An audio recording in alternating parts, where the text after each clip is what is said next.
Bonjour, mon nom est Denis, numéro de membre 1881 CW. Nous sommes ici aujourd'hui pour faire une vérification printanière sur un Vanagon Westphalia. Chose qui devrait être faite après à tous les ans ou après 2-3 sorties de consécutives. Je jette un coup d'œil au niveau de l'huile, au niveau des liquides pour partir en paix et avoir moins de troubles possible. On va vérifier le niveau du liquide réfrigérant, ce qui veut dire dans la petite réserve en arrière et dans le réservoir principal, suivi d'un test de densité et un test de pH pour l'acidité du liquide réfrigérant pour savoir si on le garde tout l'été ou si on le remplace. Je ne sais pas si vous êtes capable de voir, il y a du liquide bleu dedans. C'est le liquide qu'on a montré sur la table tantôt. Les deux niveaux sont ici. On a le minimum et le maximum. Si le liquide se situe entre les deux barres, il n'y a pas de problème. Il faut que le véhicule s'aille froid pour voir le niveau sur le minimum. Quand le véhicule est chaud, il va probablement monter jusqu'au maximum. Donc, quand il est chaud, s'il est au minimum, il faut en rajouter un peu dedans.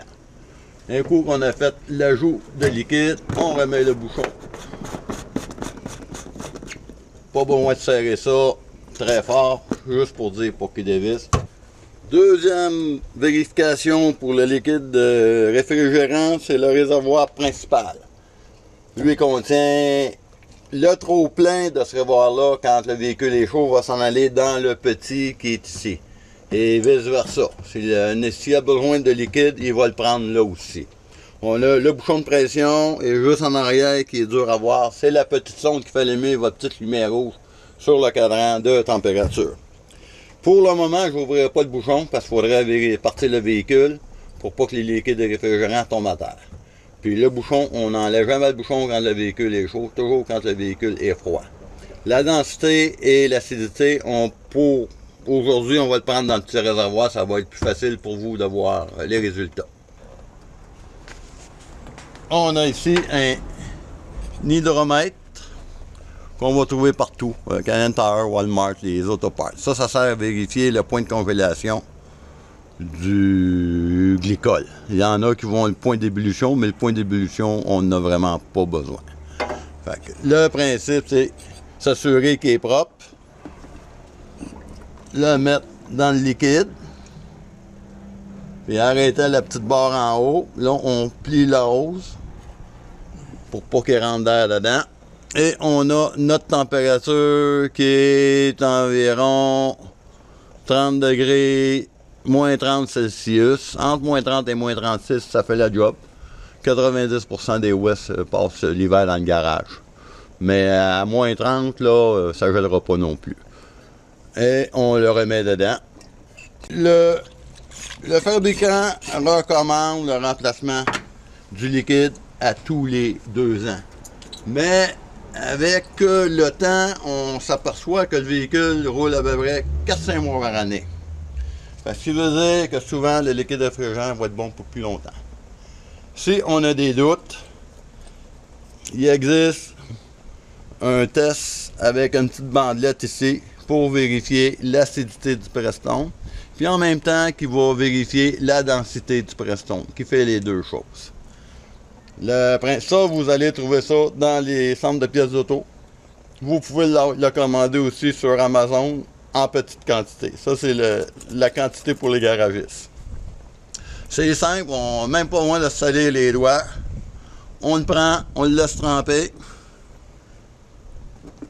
On le secoue, on le ressort.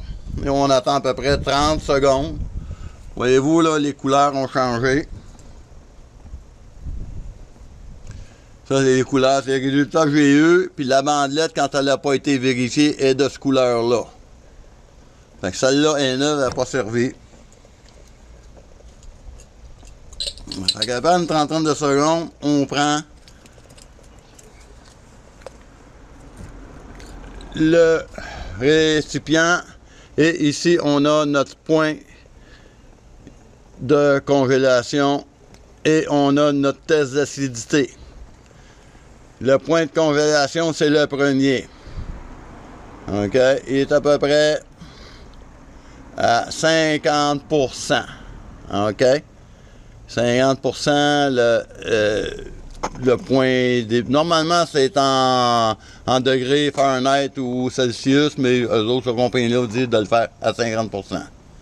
Il est 50-50, autrement dit, le boiling point glycol en pourcentage. 50% glycol, 50% eau. Le deuxième, c'est le test d'acidité.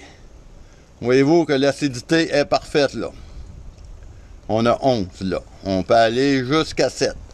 En bas de 7, à 6,5, le réfrigérant est acide. Qu'est-ce que ça fait, l'acidité dans le moteur? Ça fait de la corrosion. Ça va tout manger l'aluminium. Ça va gruger un peu le plastique. Ça va ramollir le plastique. Fait que là, on se ramasse avec des radiateurs qui coulent, des radiateurs de chaufferette qui vont se mettre à sentir à l'intérieur. Et puis, tout ce qui est composant de plastique aussi, le plastique n'aime pas trop l'acide. C'est la raison pour le faire. Une fois, mettons une fois aux 3 ans, là, vérifier l'acidité, là, ça fait pas de tort. Si l'acidité est bonne, et puis la densité est bonne, on peut le garder encore. Mais après ça, ça va être vérifié quasiment tous les ans. Mais normalement, mec qui a fait 4 ans, ça fait pas de tort de le changer non plus.